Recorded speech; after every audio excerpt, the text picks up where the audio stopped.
Hi Bowl Bakers, I'm Gemma Stafford, and this week on Bigger Bolder Baking we are making a traditional hot cross bun just in time for Easter. So first off, a big thank you to Mammy Stafford for sharing this recipe because this is hers. It is tried and true and I absolutely love it. It's been on biggerbolderbaking.com for a few years now. So let's start out with our dry ingredients. In a nice big bowl here, I have some bread flour. Now Mammy Stafford always used bread flour. It's quite traditional in this recipe. However, I'm not opposed to you using all-purpose flour for this.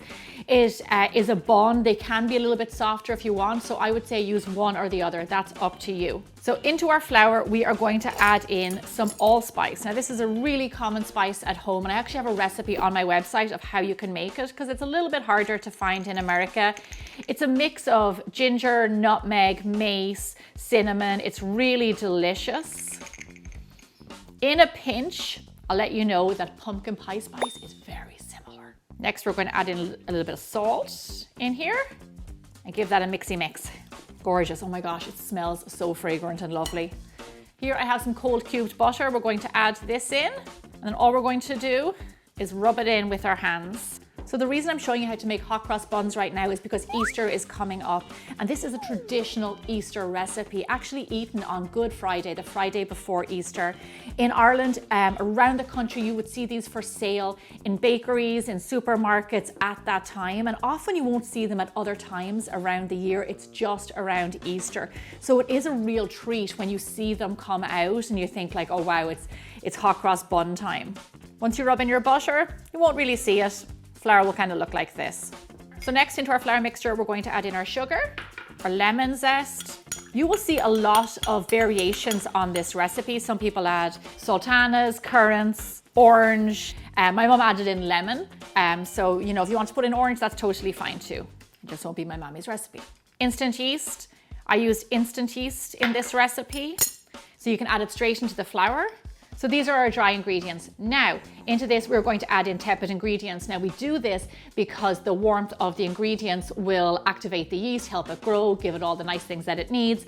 So let me tell you about tepid or blood temperature milk. What you want to do is just heat it up in the microwave or on a pan until it's lukewarm, or what I call blood temperature. And what blood temperature means is that if you put your finger in there and can't feel the liquid around your finger, it means it's the same temperature as your blood, which means it's blood temperature, which is the perfect temperature for yeast. It loves that, not too hot, not too cold.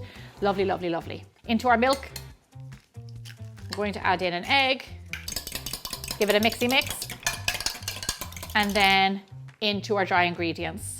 Lovely. I'm going to hold a little bit back. If you've been watching Bigger Bolder Baking for a long time, you know I always do this when it comes to bread dough, even to pastry. You know, sometimes everybody's flour is different. You don't always need it. So let me just bring it together a little bit, and then I'll see if I need the rest of that ingredient. I'm going to go ahead and add in the rest of the liquid. Like most doughs, I like to go in with my hands and just pull it together. So once my dough comes together like that, look, perfect amount of liquid, clean bowl. We love this. One nice big ball of dough. Now turn it out into the countertop because this is what we're going to do. We're going to scatter our raisins. I'm using raisins.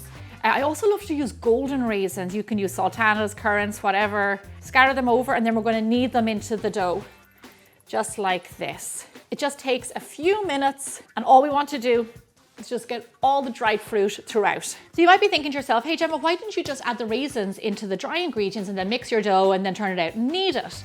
It's a very good question. But this is the way my mom did it. And if you want to hop on FaceTime with my mom and have her explain to you for 15 minutes why she did that, then be my guest. But I'm just going to do what the recipe says. So there's our dough, easy peasy.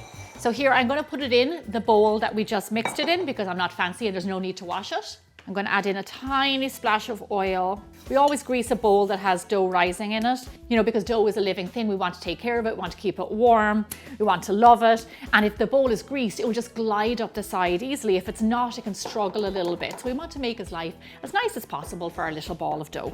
Here we go, shower cap, cling wrap, whatever you have. We're going to set this over to the side at room temperature and let it proof. Now this will take around an hour and a half to 2 hours. Doughs with spices in it and yeast can be a little bit sluggish, so we're going to give it a little bit more time. So I'm going to say 2 hours.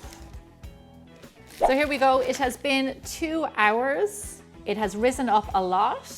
And if I put my finger into it, see how it's nice and puffy? This is great. Like I said, it is a little bit sluggish, so you're not going to see it get like super huge. Now we're going to turn it out onto our countertop. So now here's what we're going to do. We're going to divide this into 12 even pieces, around 3.5 ounces each if you have scales. And if you'll notice, I am not putting flour on my countertop because I want there to be friction when we're rolling our dough. And if there's flour, it'll make the rolls slip and it'll make them very difficult to shape. So no flour. So there we go. These are looking great, as even as they're going to be.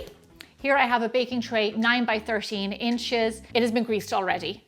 So now I'm going to just roll our dough into balls. So here we have our piece of dough. They can be all different sizes. Here's what we're going to do. Tuck the scraggly bits underneath. Go in with your hand like a C shape. Push it into the counter. It'll start to pop back into your hand and become nice and smooth. Go round and around until you get the perfect bun. And then look at this underneath. You have a little bit of a crinkle, but that's okay. It's underneath, you won't see that. Now just do that to the rest of them. Around certain holidays, often people ask me about traditions that we have in Ireland. And when I was growing up in the 80s and in the 90s, there was no such thing as an Easter egg hunt. Like that did not exist. I'd never heard of that. I knew it was an American thing, but like something that we never did. What we used to do was like wake up on Easter morning and the Easter bunny would have come, and we didn't have different types of candies. You would just have chocolate eggs, and then you would count up all your chocolate eggs and compare them to your brothers and your sisters and everything. And it was really fun, but an Easter egg hunt didn't become a thing in Ireland, I think, until like recent years. When your buns are rolled, pop them into your prepared pan in a line of 4 by 3. Cover up your pan again.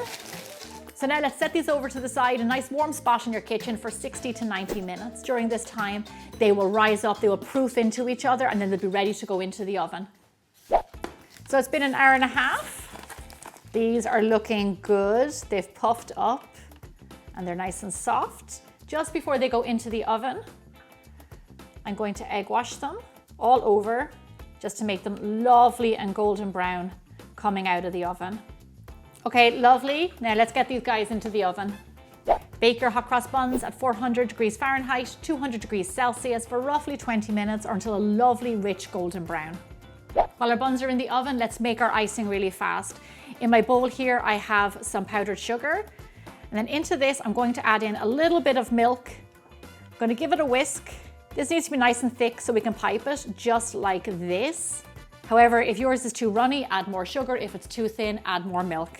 That's all it is, super simple. Let's set this over to the side until we're ready for it. Our buns are a lovely golden brown, so let's get them out of the oven. When they're hot from the oven, I brush them with a little bit of warmed honey. This makes them lovely and sticky on top and adds a little bit extra sweetness.